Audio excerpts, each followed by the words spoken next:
কোনো এক গ্রামে এক বুড়ি থাকতো। মাছ ছাড়া তার এক মুঠো অন্ন মুখে উঠতো না। একদিন দুপুরে বুড়ি ভাত খেতে বসে উঠে পড়ল। হ্যাঁ, আজকেও পাতে মাছ জুটলো না। কালকেও যেভাবে হোক এক মুঠো ভাত খেয়েছি, আজ আর খেতে পারবো না। মাছ ছাড়া এ ভাত আমার মুখে রুচবে নি।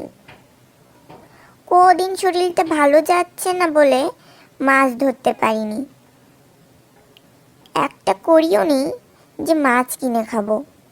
না যাই, বড়শি নিয়ে পুকুর ধারে একটা মাছ ধরে নিয়ে আসি, তাহলে রাতে তৃপ্তি করে মাছ দিয়ে কটা ভাত খেতে পারবো। এই বলে বুড়ি ছিপ আর বড়শি নিয়ে চলল মাছ ধরতে।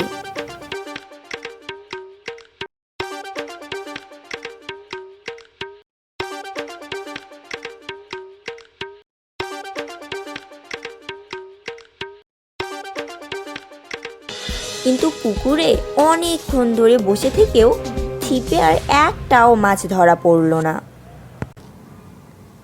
তাই বুড়ি খুব হতাশ হয়ে পড়ল।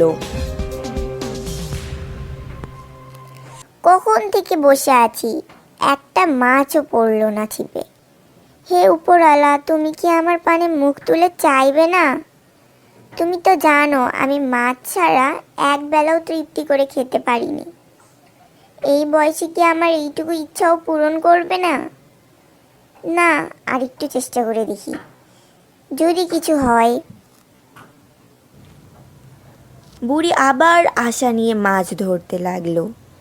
এইদিকে খিদেতে অবসন্ন ও বয়সের ভারে অভুক্ত শরীরে ক্লান্তি নেমে আসে এবং কখন যে তার চোখ লেগে আসে সে টেরই পায় না। মাছ ধরতে ধরতে ঘুমিয়ে পড়ে সে। এইদিকে দুপুর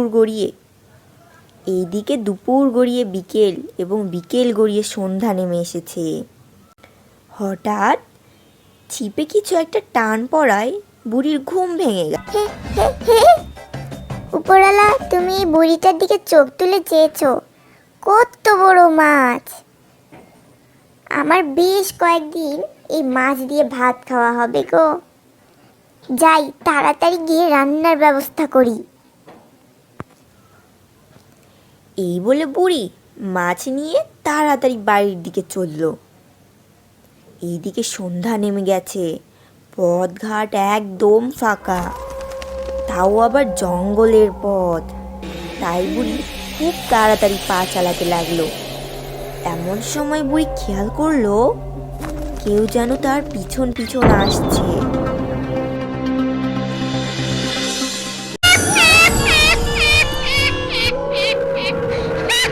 কে রে, আমার পিছু পিছু আসছিস? আমি শাকচুন্নি। আমাকে তোর হাতের মাছটা দিয়ে যা। কি বললি? আমার কষ্ট করে ধরা মাছ তোকে দিয়ে দেব? আমি যে কদিন মাছ ছাড়া ভাত খাইনি, তাহলে আমি কি খাবো?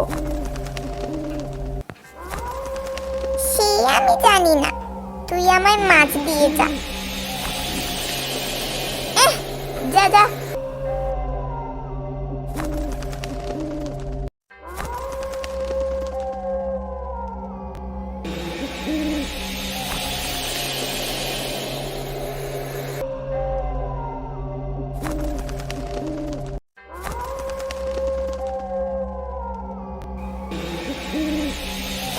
আমার কথা কানে যায়নি তোর?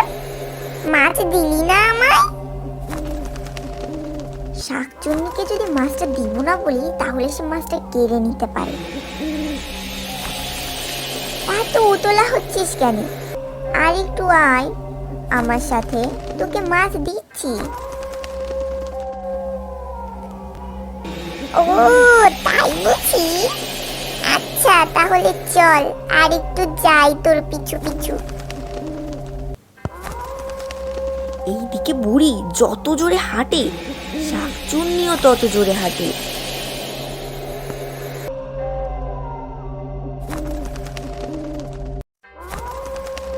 কিরে, তুই আমায় মাছ দিলি না? না দেওয়ার মতলব করেছিস তুই? আরে দাঁড়া দাঁড়া, দিব দিব বলছি তো দিব।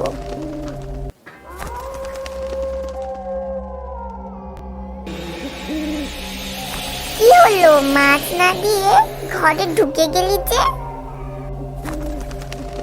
যা শাকচুন্নি, এখান থেকে পালা। আমি নিজে কষ্ট করে মাছ ধরলুম, আর উনি এসেছেন মাছ খেতে।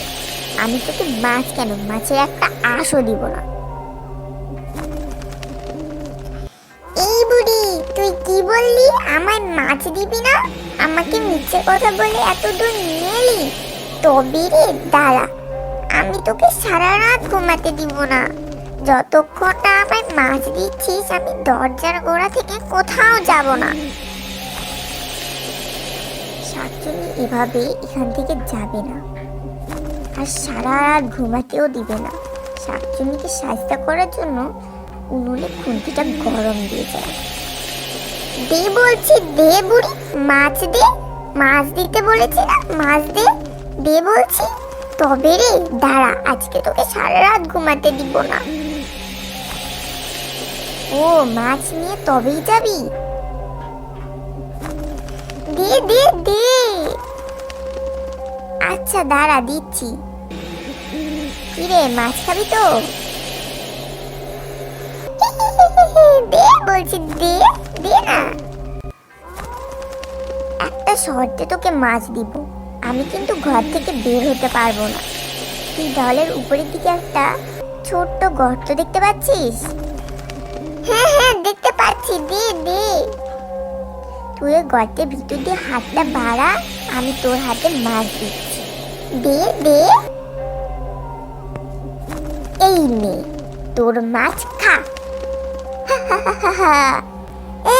এ বাবা রে, গেলুম রে, আমার হাত পুড়ে গেল রে। ওরে বুড়ি, তুই আমার হাত পুড়িয়ে দিলি রে, আমার হাত পুড়ে গেল রে। ওরে বাবা রে, আমার মাছ খাবার দরকার নেই, মাছ খাবার দরকার নেই আমার। এখান থেকে পালাই পালাই, নয়তো বুড়ি আমার পুড়িয়ে মেরে ফেলবে রে।